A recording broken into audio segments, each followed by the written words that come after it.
Good morning class 7 students. आज हम question करेंगे एक्सरसाइज 1.3 के, जो हमारे बाकी क्वेश्चन थे। क्वेश्चन 1 से लेके 4 तक हम पहले वीडियो में कर चुके थे। आज हम क्वेश्चन करेंगे 5, 6, 7 है। तो चलिए क्वेश्चन करना शुरू करते हैं। आज का पहला क्वेश्चन है क्वेश्चन 5, जिसमें ये कह रहे हैं find the product using suitable properties. ठीक है बेटा, प्रॉपर्टीज़ के अनुसार हमें इन्हें सॉल्व करना है और प्रॉपर्टीज़ हम इससे पहले की वीडियो में अच्छे से डिस्कस कर चुके हैं।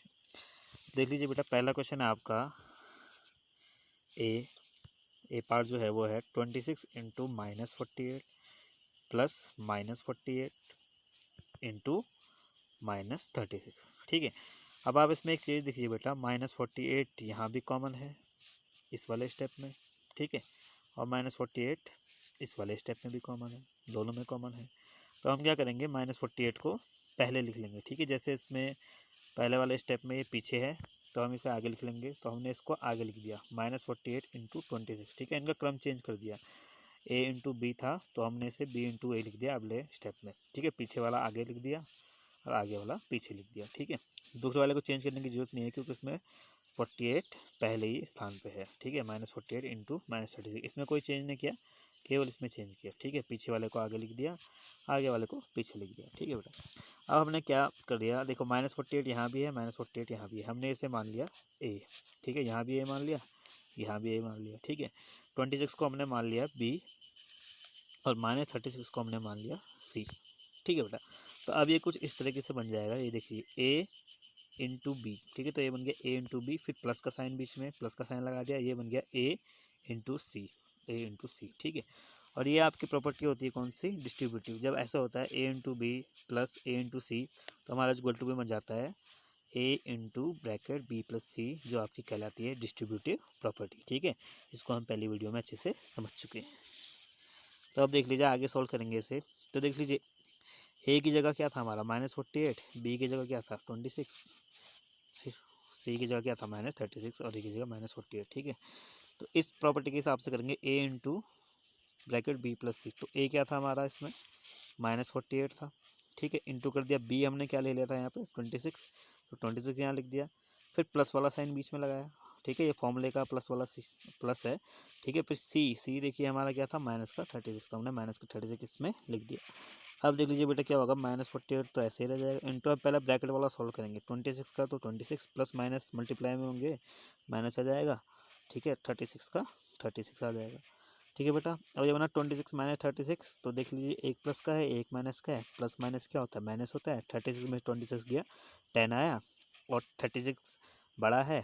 ठीक है, 26 से बड़ा है तो उसका साइन आ जाएगा, तो ये माइनस का 10 आ गया। ठीक है, ये माइनस का 48 ऐसे रहने दिया। ठीक है, अगले स्टेप में इन दोनों की मल्टीप्लाई हो जाएगी, -48 इंटू -10। ठीक है, तो 48 10 जा क्या होता है 48 होता है, 48 10 जा क्या होगा 480 होगा, माइनस माइनस का प्लस, तो इसका आंसर आ जाएगा 480। अगला क्वेश्चन देखिए बेटा, 8 इंटू 53 इंटू माइनस का 125। ठीक है, ये आपका बनेगा, तीन इंटीजर आपस में क्या हो रहे हैं बेटा, मल्टीप्लाई हो रहे हैं। तो तीन इंटीजर कौन सी प्रॉपर्टी में मल्टीप्लाई होते हैं, कम्यूटेटिव प्रॉपर्टी में। तो हम इन्हें किसी भी पैटर्न में, ठीक है, किसी भी तरीके से मल्टीप्लाई कर लेते हैं। ठीक है, तो हम पहले देखेंगे 8 3 जा क्या हो रहा 24 हो रहा है। ठीक है, 24 का 4 आएगा, तो हमें लास्ट में क्या बनाना है, 0 अंक बनाना है। ठीक है, 8 3 जा 24 होगा, तो वहाँ तो नहीं बन रहा 0। फिर इसमें देखेंगे 3 इंटू 5 करेंगे, 3 5 जा 15 होगा, वहाँ भी 0 नहीं बन रहा है। ठीक है, तो अब हम 8 और 5 को इंटू करेंगे, 8 5 जा 40, तो इनमें 0 बन रहा है। ठीक है, तो 53 हम अलग ले लेंगे और पहले कर देंगे इंटू 8 इंटू -125। ठीक है, तो जब इनके इंटू करेंगे तो ये बनेगा आपका माइनस का 1000। ठीक है, और ये 53 है, 53 इंटू -1000 करेंगे तो ये आ जाएगा आपका, ये आ जाएगा आपका माइनस का 53,000। ठीक है बेटा, इसके आगे आपका यहाँ पे ये माइनस भी लगेगा। ठीक है, माइनस का 53,000। तो ये सब किसके हिसाब से हुआ, कम्यूटेटिव प्रॉपर्टी के हिसाब से। ठीक है, अच्छा अगला देखिए क्वेश्चन, ये है 15 इंटू -25 प्लस -4 इंटू -10। ठीक है, तो बेटा इसमें भी हम क्या करेंगे, कम्यूटेटिव प्रॉपर्टी के हिसाब से ही इसे करेंगे। ठीक है, तो देख लीजिए 25 4 क्या होता है 100, और 100 में हम 10 मल्टीप्लाई करेंगे तो 1000। तो हमारा मेन उद्देश्य यही है कि हमारा लास्ट का अंक 0 बन जाए, ठीक है। अगर हम इन्हें मल्टीप्लाई करते 5 5 जा तो 25 बनता, ठीक है। यहाँ पे नहीं बन रहा था तो यहाँ पे हम निकल लिया ऐसे, ठीक है। तो 25 4 जा 100, 100 10 जा 1000, ठीक है। तो 15 हमने बाहर ले लिया, बाकी इन तीनों की मल्टीप्लाई कर दी, ठीक है। इसे लिख दिया माइनस को 25 इंटू माइनस को 4 इंटू माइनस का 10। तो 25 4 जा क्या होता है आपका 100 होता है, ठीक है। माइनस माइनस का क्या होता है प्लस हो जाता है, ठीक है। तो अब देख लीजिए फिर एक प्लस का है, प्लस 100 इंटू माइनस का 10, तो ये हो जाएगा माइनस का 1000। तो 15 इंटू माइनस का 1000 होगा, तो आपका आंसर आ जाएगा माइनस का 15,000, ठीक है बेटा। ठीक है बेटा, अगला क्वेश्चन लेते हैं हम इसका डी पार्ट। -41 इंटू 102 है, ठीक है। तो -41 को तो हमने ऐसे रहने दिया, इंटू लगा के 102 क्या लिख दिया हमने 100 + 2, ठीक है। अगले स्टेप में -41 को ए ले लिया, 100 को बी और 2 को सी ले लिया, ठीक है। तो ये बन गया ए इंटू ब्रैकेट बी प्लस सी, ठीक है। इक्वल टू कितना होता है ए into B plus A into सी, ठीक है। ये आप पढ़ चुके हैं। ये कौन सी प्रॉपर्टी है आपकी, डिस्ट्रीब्यूटिव प्रॉपर्टी है। ये आपकी प्रॉपर्टी बनती है डिस्ट्रीब्यूटिव प्रॉपर्टी, ठीक है। इससे ये हो गया। तो अब देख लीजिए ए की जगह क्या लिया था आपने माइनस का 41, बी क्या लिया था 100, ठीक है। तो डिस्ट्रीब्यूटिव प्रॉपर्टी के हिसाब से क्या होता है ए इंटू ब्रैकेट बी प्लस सी की इक्वल टू क्या होता है ए into B plus A into सी, ठीक है। तो ए की जगह क्या लिया था आपने -41, बी की जगह 100 लगा देंगे, प्लस फिर ए की जगह -41, सी की जगह 2। तो इनकी मल्टीप्लाई करेंगे, -41 इंटू 100, ये आ जाएगा माइनस का 41 100, और ये आ जाएगा प्लस माइनस का क्या हो जाएगा, ये माइनस हो जाएगा पहले, ठीक है। तो -41 इंटू 2, तो ये आएगा आपका माइनस का 82। दोनों माइनस के हैं तो माइनस माइनस क्या होता है हमेशा प्लस होता है, तो आंसर आ जाएगा आपका -4182। चलिए बेटा बढ़ते हैं आपके अगले क्वेश्चन की ओर, ठीक है। ये है आपका -17 इंटू माइनस का 29। इसको प्रॉपर्टी के हिसाब से आपने सॉल्व करना है, ठीक है। तो -17 को ऐसे लिख दीजिए इंटू, ठीक है। अब देख लीजिए ये माइनस मैंने ऐसे रहने दिया, इसमें कुछ चेंज नहीं किया, केवल मैंने 29 को क्या लिख दिया है 30 - 1, ठीक है। माइनस का मैंने कुछ नहीं किया, माइनस को मैंने ऐसे रहने दिया, केवल 29 को मैंने लिख दिया 30 - 1। बट 29 को क्या लिख सकते हैं हम 30 - 1 लिख सकते हैं ना, 30 में से 1 हम घटाएंगे तो 29 तो बनेगा आपका, ठीक है। तो केवल मैंने 29 को क्या लिखा है 30 - 1, माइनस मैंने ऐसे रहने दिया है। अब देख लीजिए ये माइनस का 17 इंटू, देख लीजिए माइनस प्लस मल्टीप्लाई में क्या होगा माइनस, ठीक है। तो माइनस का 30 बन जाएगा। ये देख लीजिए माइनस माइनस, ठीक है। माइनस माइनस मल्टीप्लाई में क्या होगा प्लस हो जाएगा, तो प्लस का 1 बन जाएगा, ठीक है। Bracket close. अब देख लीजिए -17 को मैंने ए ले लिया, -30 को बी और 1 को सी, ठीक है। तो ये बन गया डिस्ट्रीब्यूटिव प्रॉपर्टी बन जाएगी ये भी आपकी, ठीक है। डिस्ट्रीब्यूटिव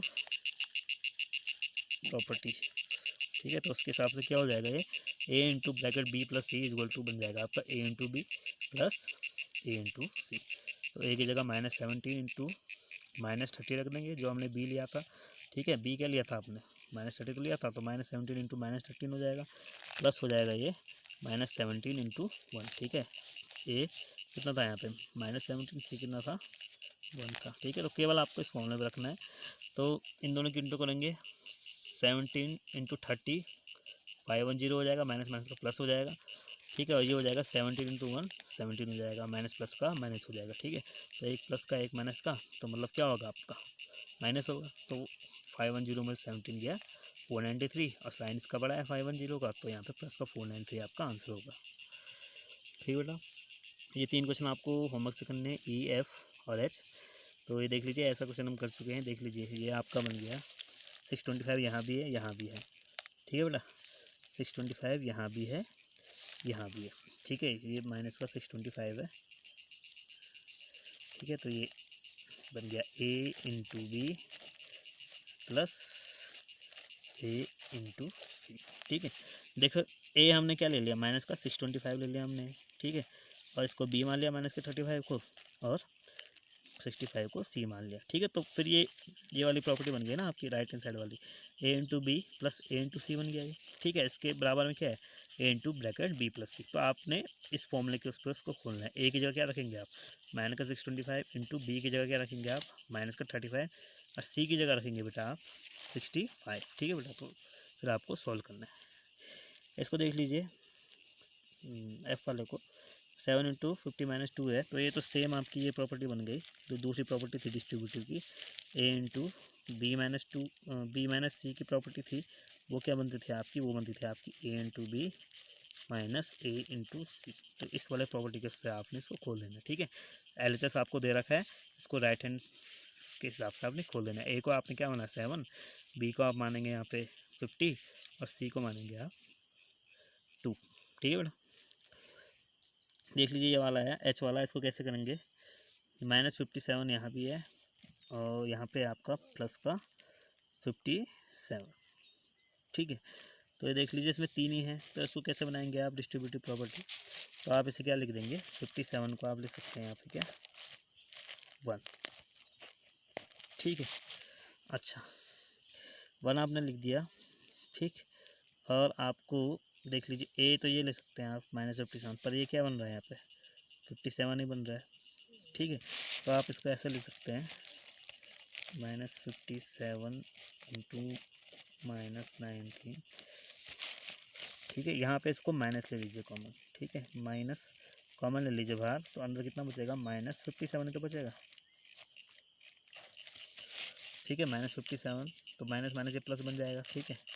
तो ये बनेगा, ठीक है। तो ये आपकी प्रॉपर्टी बनेगी ए इंटू बी माइनस ए इंटू सी, ठीक है। जहाँ पे ए क्या है आपका -57, यहाँ भी ए क्या है माइनस का 57 डे, ठीक है। तो ए इंटू बी माइनस ए इंटू सी बनेगी, ठीक है, ये वाली प्रॉपर्टी बन जाएगी।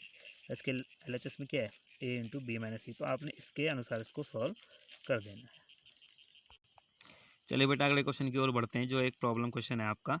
अ certain freezing process requires that room temperature be lowered from 40 degree Celsius at the rate of 5 degree Celsius every hour, what will be the room temperature 10 hours after the process begins, ठीक है। देख लीजिए question क्या कह रहे हैं, आपको किसी चीज़ को ठंडा करना है, ठीक है। और अभी जो टेम्परेचर है वर्तमान का वो है आपका 40 डिग्री सेल्सियस, ठीक है।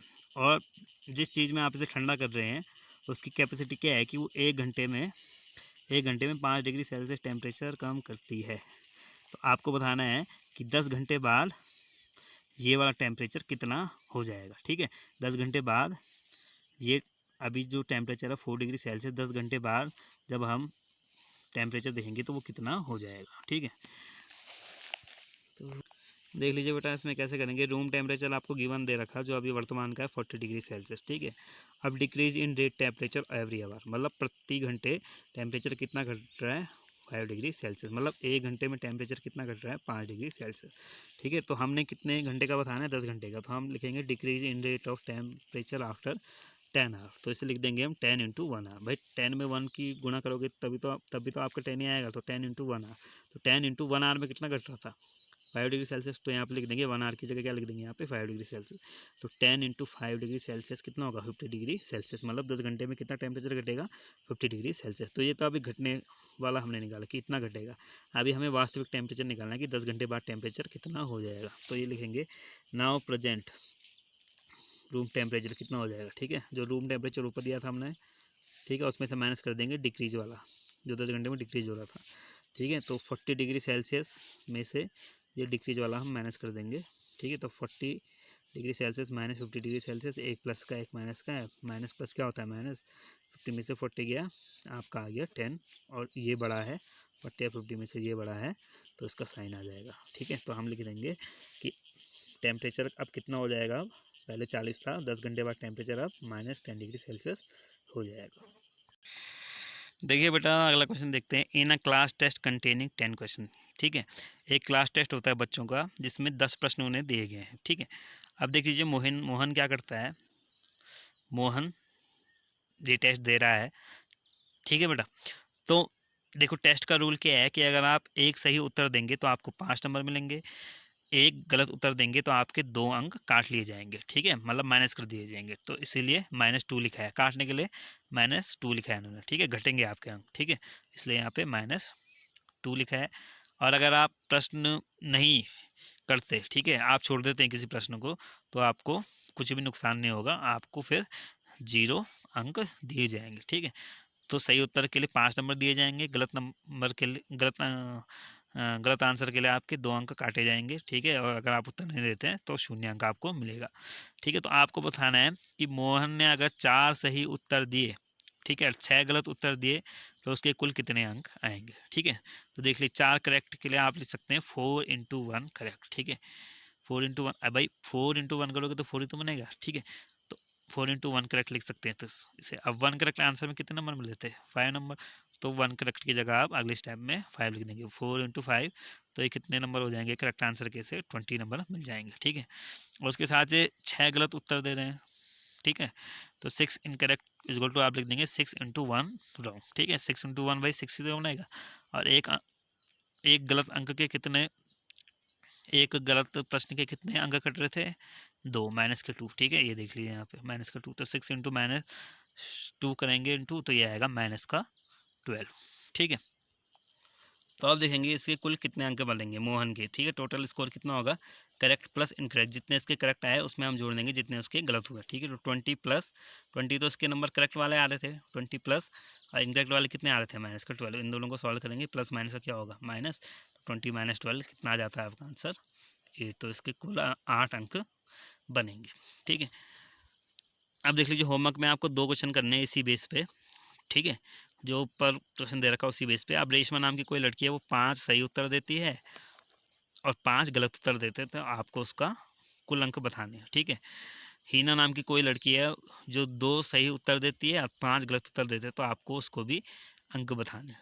ठीक है, और आपको पता है कि प्रत्येक सही उत्तर के लिए, ठीक है, टेस्ट का रूल क्या है बेटा, प्रत्येक सही उत्तर के लिए उसे 5 अंक दिए जाएंगे। ठीक है, और प्रत्येक गलत उत्तर के लिए उसके 2 अंक काटे जाएंगे। ठीक है, तो जैसे ऊपर वाला का क्वेश्चन हमने मोहन वाला किया, वैसे आपने ये 2 क्वेश्चन खुद से करने हैं। ठीक है, चलिए आगे बढ़ते हैं। देखिए बेटा 8 क्वेश्चन है आपका। A cement company earns a profit of ₹8 per bag of white cement sold and a loss of ₹5 per bag of grey cement sold. ठीक है, एक सीमेंट की कंपनी है बेटा, वो 2 प्रकार के सीमेंट बेचती है। ठीक है, वाइट सीमेंट और ग्रे सीमेंट। ठीक है, अब देख लीजिए क्या कह रहे हैं, वाइट सीमेंट का अगर वो एक बैग बेचती है कंपनी, तो उसको 8 रुपये का क्या होता है बेटा, लाभ होता है। ठीक है, अगर वाइट सीमेंट का बेचती है तब उसे हमेशा लाभ होता है 8 रुपये का। ठीक है, और अगर ग्रे सीमेंट का बैग वो बेचती है कंपनी, तो उसे 5 रुपये का घाटा होता है। ठीक है, ये समझ लीजिए। ठीक है, अब देख लीजिए आगे क्या कह रहे हैं इसमें, पूछा क्या आपको, the company sells 3000 bags of white cement. ठीक है, and 5000 bags of grey cement in a month, what is its profit और लॉस। ठीक है, तो ये कह रहे हैं कि अगर कंपनी एक महीने के अंदर 3000 बैग वाइट सीमेंट के बेचती है और 5000 बैग आपके ग्रे सीमेंट की बेचती हैं, तो आपको बताना है उससे कुल लाभ होगा इसमें या कुल हानि होगी, क्या होगा वो आपको बताना है। ठीक है, तो लिख लीजिए, गिवन देख लेंगे आप। पहले आप लिखेंगे profit of white cement, bag को बेचने में उससे प्रॉफिट कितना हो रहा था, 8 रुपये का हो रहा था। ठीक है, और ग्रे सीमेंट के बैग बेचने में उससे घाटा कितने का हो रहा था, 5 रुपये का। तो ये घाटे को मैंने किससे दिखाया आपको, -5 से। ठीक है, घाटा हो रहा था इसलिए -5 से दिखाया, यहाँ पे प्रॉफिट हो रहा था उससे तो +8 से दिखाया। ठीक है, अब देख लीजिए वाइट सीमेंट। ठीक है, WC मतलब क्या, वाइट सीमेंट। तो लिखेंगे आप प्रॉफिट ऑफ सेलिंग 3000 बैग। ठीक है, तो 3000 बैग बेचने में उससे कितना प्रॉफिट होगा वाइट सीमेंट पे। ठीक है, क्योंकि वाइट सीमेंट पे तो प्रॉफिट हो रहा था उससे। ठीक है, तो वाइट सीमेंट के कितने बैग बेच रहा है, 3000। तो लिख लेंगे 3000 इंटू, देखो एक बैग पे कितना हो रहा था, 8 रुपये। ठीक है, तो 3000 बैग पे कितना हो जाएगा, 3000 इंटू 8 कर देंगे, वो आ जाएगा आपका 24,000। ठीक है, 24,000 कैसे फ़ायदा हो रहा है। अब देख लीजिए ग्रे सीमेंट का क्या है, लॉस ऑफ सेलिंग 5000 बैग। तो देखिए बेटा, loss of selling 5000 bags, grey cement के ये बैग बेच रहा था तो उससे लॉस हो रहा था, और लॉस कितने का हो रहा था, 5 रुपीज़ का। ठीक है, तो 5000 इंटू -5 कर देंगे। ठीक है, एक पे अगर 5 रुपये का लॉस हो रहा है तो 5000 पे कितना हो जाएगा, 5000 इंटू -5 कर देंगे, ये आ जाएगा माइनस का 25,000। ठीक है, अब देखिए बेटा लास्ट में से देखेंगे टोटल प्रॉफिट हुआ कि लॉस हुआ, तो लिख लेंगे total equal to profit plus loss. Profit हो रहा था इससे 24,000 का जो वाइट सीमेंट बेचने पे हो रहा था, और लॉस हो रहा था इससे -25,000 का जो ग्रे सीमेंट पे हो रहा था। इन दोनों को जोड़ देंगे, 24,000 प्लस ब्रैकेट -25,000। ठीक है, 24,000 को 24,000 प्लस माइनस से क्या आता है माइनस, तो ये आएगा 25,000। एक प्लस का एक माइनस का है। ठीक है, तो प्लस माइनस क्या होता है, माइनस ही होता है। 25,000 में से 24,000 आपका गया, 1000 आ गया। ठीक है, बड़ा ये है तो ये माइनस का 1000। ठीक है, अब देखिए माइनस का 1000 आ रहा है। ठीक है, तो माइनस क्या इंडिकेट कर रहा है कि लॉस हो रहा है। ठीक है, अगर ये प्लस का आता है यहाँ पे तो हम कहते कि प्रॉफिट हो रहा है, पर यहाँ पे माइनस का आ रहा है, इसका मतलब लॉस हो रहा है, तो हम लिख लेंगे लॉस ऑफ 1000 रुपीज़ इससे होगा। ठीक है बेटा।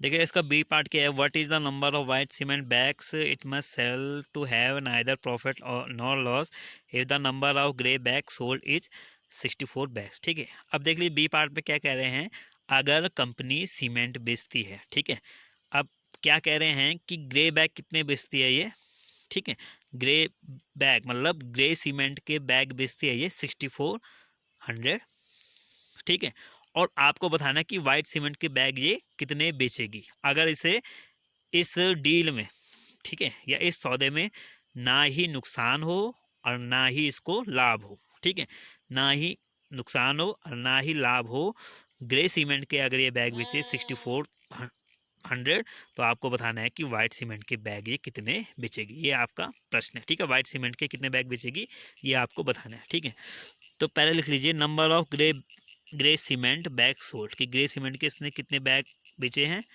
प्रश्न मैंने दे रखा है ऊपर 6400 बैग। ठीक है, अब मान लीजिए let number of white cement bag sold, अपनी ओर से मान लीजिए कि माना इसने वाइट सीमेंट के कितने बैग बेचे होंगे, एक्स बैग बेचे होंगे। अब ये कह रहे हैं नाइदर प्रॉफिट नो लॉस, कि ना इसको प्रॉफिट हो रहा है ना इसको लाभ हो रहा है, ना ही इसको लॉस हो रहा है, ना ही इसको हानि हो रही है। ठीक है, तो ऐसा इस एक ही केस में हो सकता है बेटा, जब इसका प्रॉफिट बराबर लॉस हो। ठीक है, अगर इसका प्रॉफिट बराबर लॉस हो, लाभ बराबर हानि के आ जाए, तो तभी इसको ना प्रॉफिट होगा ना ही लॉस होगा। ठीक है, तो अब आपने देखना प्रॉफिट इसको किस पे हो रहा था, वाइट सीमेंट पे, और लॉस हो रहा था इसको ग्रे सीमेंट पे। देखिए वाइट सीमेंट पे से 8 रुपये का प्रॉफिट हो रहा था और ग्रे सीमेंट पे से लॉस हो रहा था 5 रुपये का। ठीक है, तो हमने क्या देख लिए, वाइट सीमेंट के हमने ऊपर बैग कितने मान लिए थे, वाइट सीमेंट के एक्स, तो ये लिख देंगे हम एक्स। ठीक है, और एक बैग पे कितने का प्रॉफिट था, 8 का, तो हम इसे लिख देंगे एक्स इंटू 8। बराबर में लिख देंगे ग्रे सीमेंट के बैग ये कितने बेच रहा था 6400, और एक बैग पे कितने का इसे लॉस हो रहा था 5 का, तो इसे लिख देंगे 6400 इंटू 5। ठीक है, तो ये आ जाएगा लास्ट में देख लीजिए, इसको लिख देंगे एक्स इंटू 8 बराबर हो जाएगा 64 इंटू 5। ठीक है, प्रॉफिट बराबर हो जाएगा लॉस। ठीक है, हमें एक्स निकालना है, तो 8 को हम यहाँ लेके जाएंगे दूसरे RHS में, तो जब ये RHS में जाएगा, तो RHS में जब ये यहाँ LHS में मल्टीप्लाई में है, तो जब दूसरे पक्ष में जाएगा दाएं पक्ष में, तो डिवाइड में चले जाएगा। ठीक है, तो इसे कट कर देंगे, 6400 को 8 से काटेंगे, ये आ जाएगा आपका 800, लास्ट में आपका बचेगा एक्स बराबर 800 इंटू 5, इनकी इंटू कर देंगे तो ये आ जाएगा आपका 4000, मतलब वाइट सीमेंट के कितने बैग बेचेगा, ये 4000 बैग बेचेगा। ठीक है बेटा, तो यही था आज के लिए आपका एक्सरसाइज। ठीक है बेटा, ये पूरा कंप्लीट हो चुका है। ठीक है, इस एक्सरसाइज का लास्ट क्वेश्चन है फिल इन द ब्लैंक्स वाला, ये आपको खुद से करना है घर पे। ठीक है बेटा, तो आज की वीडियो में इतना ही, अगले सेशन में अगली वीडियो में हम लेंगे एक्सरसाइज 1.4। ठीक है बेटा, और अगर आपको इस एक्सरसाइज से कोई क्वेरीज हो या आपको कोई क्वेश्चन समझ ना आए, तो आप ज़रूर ग्रुप में शेयर करिएगा, आपके हर प्रश्न का उत्तर दिया जाएगा। तब तक के लिए bye bye, take care, stay home, stay safe.